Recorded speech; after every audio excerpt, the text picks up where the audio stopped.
Hello students, welcome back to my YouTube channel geography guru. आज के इस episode में हम डिस्कस करने वाले हैं क्लास 9th एसएसटी सामाजिक विज्ञान की वर्कशीट नंबर 71 यानी कार्यपत्रक संख्या 71 को। आज की इस वर्कशीट में हमारा चैप्टर रहेगा हिस्ट्री का तीसरा चैप्टर, नाजीवाद और हिटलर का उदय। पिछली वर्कशीट में जो काफ़ी लेंथी वर्कशीट थी, हमने कुछ इंपॉर्टेंट क्वेश्चन डिस्कस किए थे। आज की इस वर्कशीट में हमें 2 अनुच्छेद दिए गए हैं जिनको हमें पढ़ना और समझना है, और उस पर आधारित कुछ आसान से प्रश्न दिए गए जिनको हमें हल करना है। तो चलिए शुरुआत करते हैं हम आज की इस इजी और शॉर्ट वर्कशीट की। जैसा कि आप अपनी स्क्रीन के ऊपर देख पा रहे हैं, ये हमारी वर्कशीट नंबर 71 यानी कार्यपत्रक संख्या 71 है। हमारा सब्जेक्ट एसएसटी सामाजिक विज्ञान है, जिसमें हम हिस्ट्री का तीसरा चैप्टर नाजीवाद और हिटलर का उदय उसको पढ़ रहे हैं। ये इस चैप्टर का तीसरा पार्ट है। आज की दिनांक रहेगी 29 दिसंबर 2020। पहले अनुच्छेद को हम पढ़कर समझने की कोशिश करते हैं। पहले विश्व युद्ध ने यूरोपीय समाज और राजनीतिक व्यवस्था पर अपनी गहरी छाप छोड़ी थी। जब प्रथम विश्व युद्ध हुआ तो न केवल वहाँ की राजनीति बदली, बल्कि लोगों की सोच में भी बदलाव आया। जो बड़ा बदलाव था वो ये था कि अब झुकाव सैनिक ताकत की तरफ हो गया था, झुकाव हो गया था सैनिकों की तरफ। अब समाज में सिपाहियों को आम नागरिकों के मुकाबले ज़्यादा सम्मान दिया जाने लग गया, क्योंकि सैनिकों को देश का गौरव समझा जाने लग गया था। साथ ही साथ जो राजनेता होते थे, प्रचारक होते थे, वो भी इस बात पर जोर देने लग गए कि पुरुषों को आक्रामक, ताकतवर और मर्दाना गुणों वाला होना चाहिए। इसका कारण ये था कि उस वक्त साम्राज्यवाद का प्रसार हो रहा था पूरे यूरोप में, और किसी भी देश का गौरव, सम्मान, ताकत इस बात पर निर्भर करता था कि कितना अधिक वो दूसरे देशों पर कब्जा जमा पाते हैं। तो ये एक जो साम्राज्यवाद की भावना थी, इसने सिपाहियों का सम्मान देश में बढ़ा दिया था। मीडिया में जो खंदकों की जिंदगी का महिमा मंडन किया जाता था, यहाँ पे जो जिन खंदकों की बात की गई, खंदकों का यहाँ पर अर्थ है जो बैरक। आप बैरक देखते होंगे, सैनिक जहाँ से युद्ध लड़ते हैं तो एक नीचे का इलाका होता है जहाँ पर छुप करके उन्हें युद्ध लड़ना होता है। तो ऐसे जो खंदक थे, उनकी जिंदगी का महिमा मंडन किया जाता था। समाचार पत्रों में बताया जाता था कितनी आराम से रहते हैं, कितनी वीरता की बात है, लेकिन वास्तव में ऐसा नहीं था। महिमा मंडन जो होता था वो केवल अखबार में होता था। वास्तव में सच्चाई ये थी कि जो सिपाही थे वो इन बैरकों में, इन खंदकों में बड़ी दयनीय जिंदगी जी रहे थे। लाशों को खाने वाले जो खतरनाक चूहे थे, उनसे वो घिरे रहते थे। वे जहरीली गैस और दुश्मनों की गोलीबारी का बहादुरी से सामना करते थे। हालांकि उनके पास वो सुविधाएं नहीं होती थी जिनकी उनको आवश्यकता होती थी। वे अपने साथियों को पल पल मरते देखते थे, लेकिन मजबूरी थी, बेरोजगारी थी, इसलिए ज़्यादातर जो किसान थे वो भी सेना में शामिल हो गए थे उस समय। तो वास्तव में जो सैनिकों का जीवन था वो काफ़ी दयनीय था, लेकिन जो राजनेता के प्रचार प्रसार में, मीडिया में उनका महिमा मंडन किया जाता था। तो इस सब का जो बड़ा कारण था वो कारण था साम्राज्यवाद, और दूसरा जब विश्व युद्ध हुआ तो सैनिकों का महत्व और सैनिक ताकत का महत्व था वो हर देश में बढ़ चुका था। सार्वजनिक जीवन में आक्रामक फौजी प्रचार और राष्ट्रीय सम्मान व प्रतिष्ठा के सामने बाकी सारी चीज़ें गौण हो गई। ये एक ऐसा दौर था जब शिक्षा की बात कोई नहीं कर रहा था। ये एक ऐसा दौर था जब स्वास्थ्य की बात कोई नहीं कर रहा था, भूख की बात नहीं कर रहा था। यहाँ पे बात होती थी सिर्फ और सिर्फ सैनिक ताकत की। यानी प्रचार प्रसार कुछ ऐसा किया जाता था कि बाकी सारी चीज़ें कहीं पीछे रह गई। अब सिर्फ देश की सैनिक शक्ति बढ़ाने के ऊपर जोर दिया जाता था। और इन परिवर्तनों से जो रूढ़िवादी तानाशाह थे, रूढ़िवादी कौन होते हैं? जो लकीर के फ़कीर होते हैं, जो परिवर्तन नहीं चाहते थे।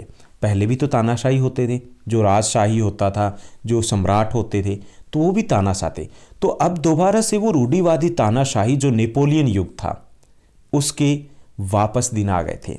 यानी उनको वापस जन समर्थन मिलने लग गया था, क्योंकि इस बात का भी प्रचार प्रसार हुआ कि एक देश एक नेता। अगर देश को आगे बढ़ाना है तो उसके लिए शक्तिशाली नेता होने चाहिए, सारी शक्तियाँ उसके पास होनी चाहिए। यानी लोकतंत्र है वो कहीं पीछे रह गया।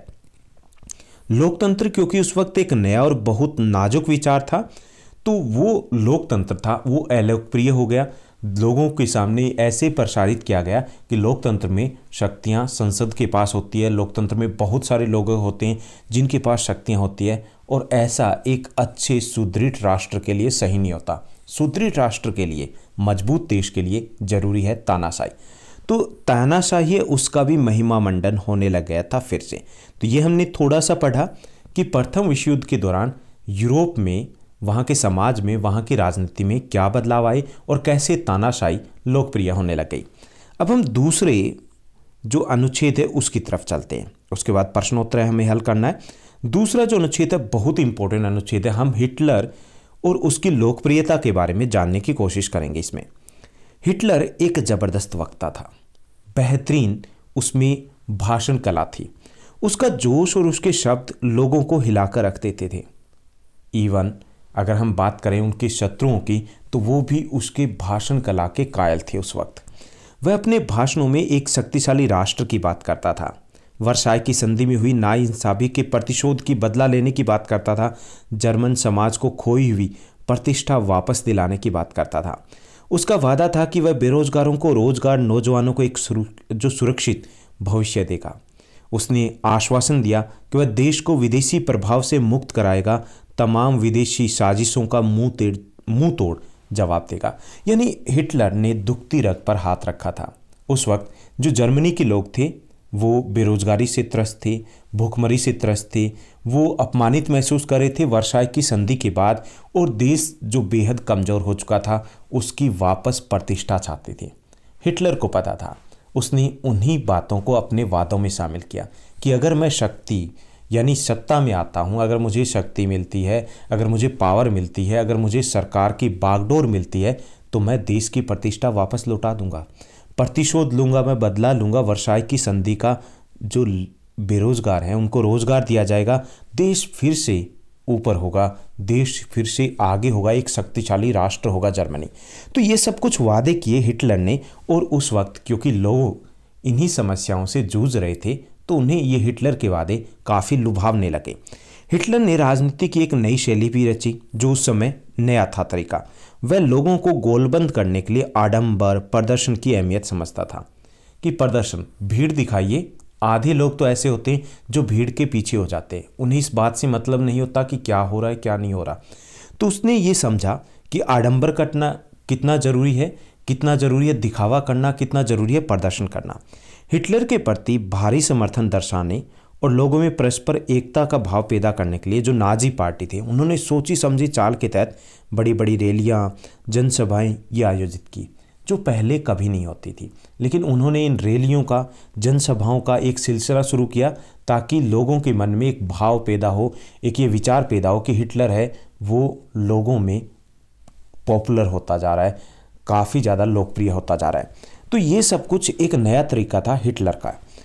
स्वास्तिक के छपे लाल जो झंडे होते थे, नाची सैल्यूट, भाषणों के बाद एक खास अंदाज में जो तालियों की गड़गड़ाहट होती थी, ये सारी चीज़ें शक्ति प्रदर्शन का हिस्सा था।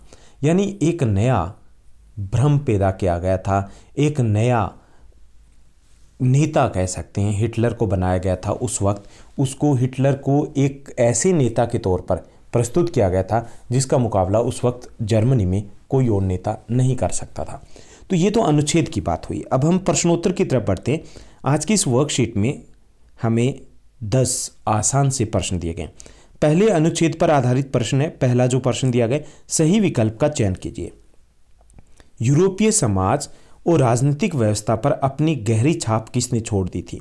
तो यहाँ पे ऑप्शन दिए गए, मीडिया, राजनेता, सरकार या विश्व युद्ध। तो हमने प्रथम जो पहला हमारा अनुच्छेद है उसमें हमने पढ़ा है प्रथम विश्व युद्ध। तो प्रथम विश्व युद्ध है, ये हमारा उत्तर रहेगा, जिसने यूरोपीय समाज और राजनीतिक व्यवस्था पर अपनी गहरी छाप छोड़ दी थी। उसके बाद दूसरा प्रश्न दिया गया कि वाक्य को सही करके पुनः लिखिए। तो पहले महायुद्ध के दौरान यूरोप में आम नागरिकों को सिपाहियों के मुकाबले ज़्यादा सम्मान दिया जाने लग गया था। तो यहाँ पे आम नागरिकों को नहीं बल्कि सिपाहियों को आम नागरिकों के मुकाबले ज़्यादा सम्मान दिया जाने लग गया था। तो हमारा जो सही वाक्य होगा कि पहले महायुद्ध के दौरान यूरोप में सिपाहियों को आम नागरिकों के मुकाबले ज़्यादा सम्मान दिया जाने लगा। उसके बाद तीसरा जो प्रश्न है, रिक्त स्थान भरिए।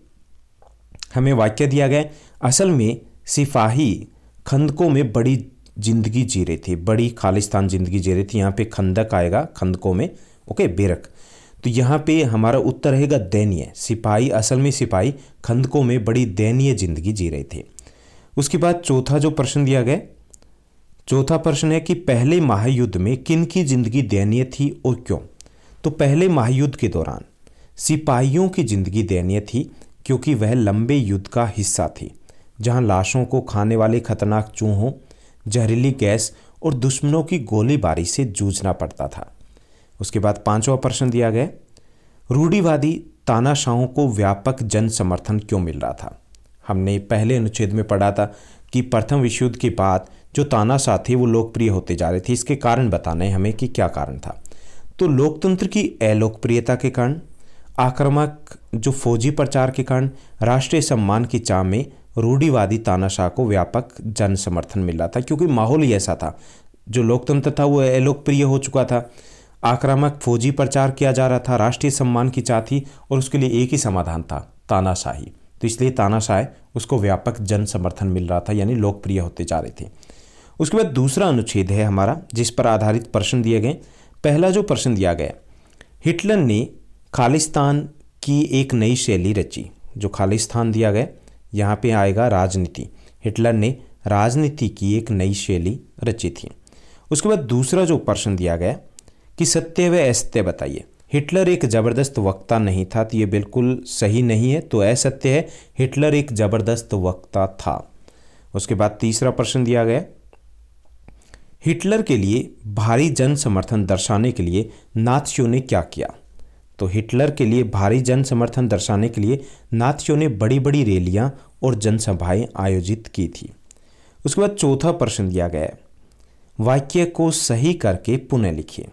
तो यहाँ पे वाक्य दिया गया कि स्वास्तिक छपे लाल झंडे, नात्सी सैल्यूट, भाषणों के बाद खास अंदाज में तालियों की गड़गड़ाहट, ये सारी चीज़ें शांति प्रदर्शन का हिस्सा थी। तो यहाँ पे शांति प्रदर्शन है, उसका हिस्सा बिल्कुल नहीं थी। तो यहाँ पे शक्ति प्रदर्शन होना चाहिए। तो हमें दोबारा लिखना ये वाक्य, स्वास्तिक छपे लाल झंडे, नात्सी सैल्यूट और भाषणों के बाद खास अंदाज में तालियों की गड़गड़ाहट, ये सारी चीज़ें शक्ति प्रदर्शन का हिस्सा थी। उसके बाद पांचवा प्रश्न दिया गया, अंतिम प्रश्न है ये, हिटलर अपने भाषणों में क्या क्या वादे करता था।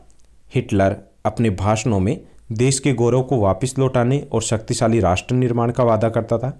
दूसरा, वर्साय की संधि का बदला लेने का वादा करता था। तीसरा, युवाओं को रोजगार देने का। और चौथा, देश के सुनहरे भविष्य का वादा किया करते थे। तो ये थी हमारी आज की आसान सी वर्कशीट। उम्मीद करता हूँ आपको सभी प्रश्न हैं वो अच्छे से समझ में आए होंगे। तो ऐसे ही हमारे साथ बने रहिए। अगर ये वीडियो अच्छी लगी तो इसको लाइक और शेयर करना मत भूलिएगा। Thank you, bye bye, have a nice day.